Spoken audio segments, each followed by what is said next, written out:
So for today's vlog mga Orange Mother is magpapalit tayo ng canister ng ating Raider 150. Yung canister na yan is, I don't know kung stainless siya, pero it is so-called stainless canister. Palitan natin tong black canister natin na stock.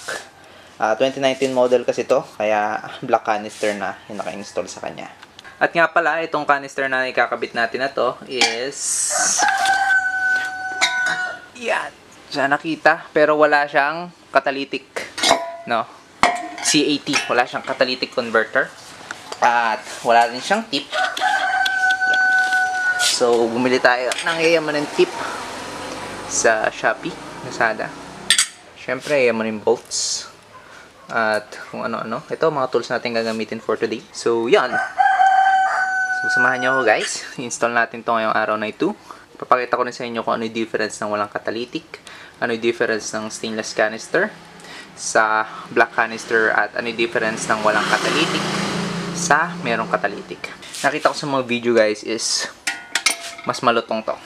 Mas tunog bakal siya. Mas masarap pakinggan. And mamaya makakita natin guys. No? So nabili ko pala to guys sa marketplace lang. Facebook marketplace. Sa halagang natawaran ko ng 1K. Yan. Ito, Shopee. Sa Shopee ko to nabili guys. Nalimutan ko na yung price yan. Ito, syempre dito lang sa mga bolts, bilihan ng bolts natin, bilihan ng yayamanin bolts, no? Kaya mag-focus. Yang. So, install na natin siya. For no further ado, let's go. So, una nating alisin guys dito sa ating canister na stock is syempre itong kit guard na stainless, na chrome plated rather.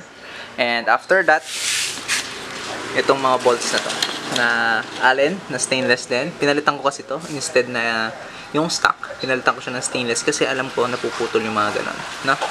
So after that is ito, size 12.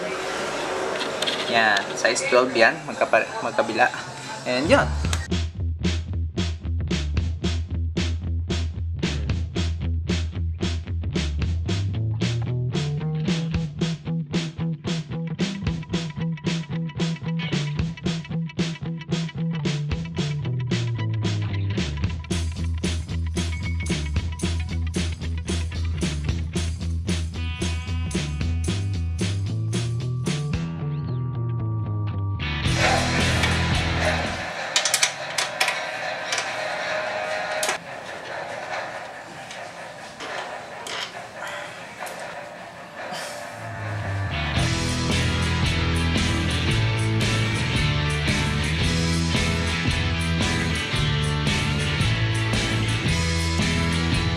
Yun guys, maglalagay din pala tayo ng gasket dito sa muffler joint, no?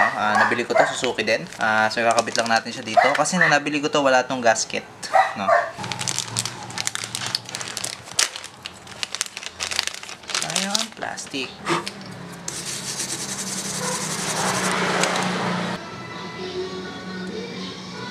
Ganun lang yan. So bago yan, sana ganun lang yan guys. So install na natin siya dito. Nalinis ko na rin yan.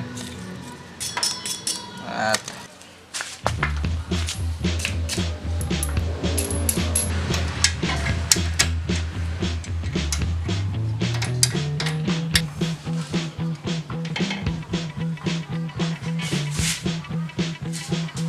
so yamanin bolts din guys ang ikakabit natin sa kanya.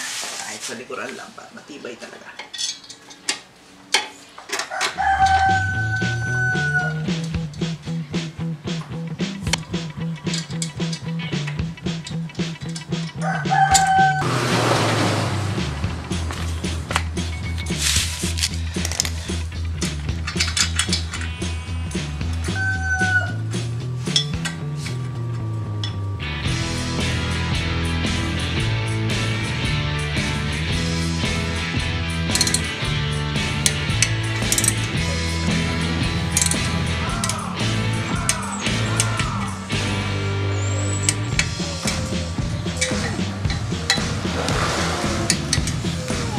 So for the last part guys is i-install na natin tong stainless canister tip dito.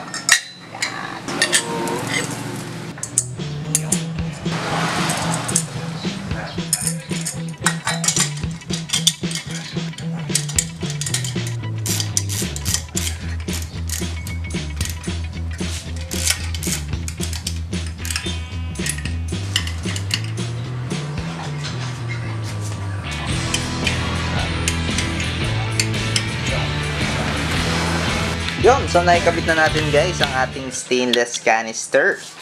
Sort of. Pero alam naman natin na hindi ito stainless canister. Ano lang siya, chrome plated. Pero, yan na yun. So, na-install natin siya. Ganun lang yan. Wala siyang catalytic converter. So, ano pa hinihintay natin? I-sound test na natin siya para ma-compare natin siya doon sa black canister. No?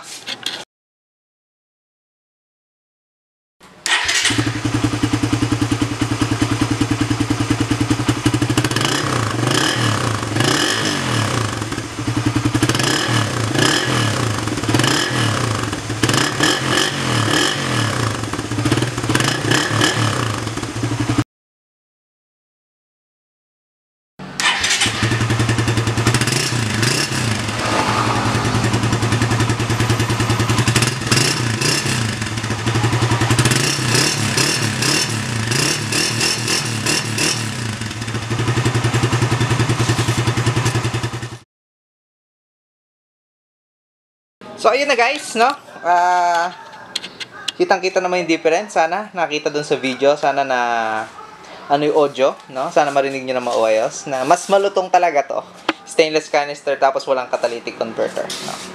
Yes sir, yan ang pinipay natin dun yung sound na yun, no? So, ayoko guys mag-open pipe kasi medyo masyadong maingay. Ito, stock decibel, stock look. Pero andun yung, no? Andun yung sounds niya. So, yun.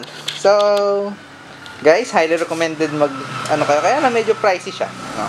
Sa ganung sound lang, medyo mahal.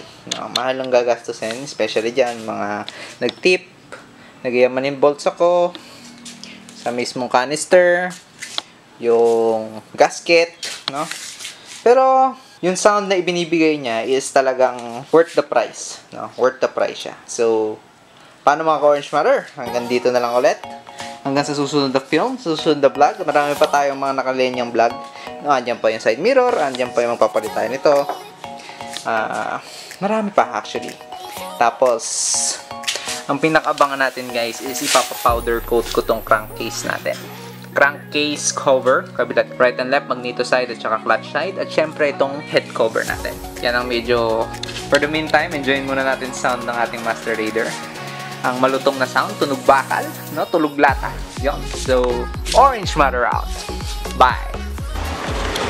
Bye-bye.